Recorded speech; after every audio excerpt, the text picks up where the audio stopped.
नमस्कार मित्रांनो, लग्नानंतर होईलच प्रेम या मालिकेच्या येणाऱ्या पुढील भागात आपल्याला खूप मोठा आणि जबरदस्त ट्विस्ट पाहायला मिळतोय. आता नंदिनीने आता पार्थला कॅफेमध्ये बोलवलेलं असतं भेटण्यासाठी, पण त्या ठिकाणी पार्थ ऐवजी जीवाच येतो.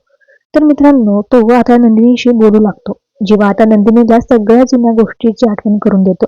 कॅफेतलं आपलं नातं जरा वेगळंच आहे. ज्या वेळेस तुझ्या साथीने मी आनंद दिवस मिळवला होता, आपण ते सेलिब्रेट कॅफेमध्येच केलं होतं.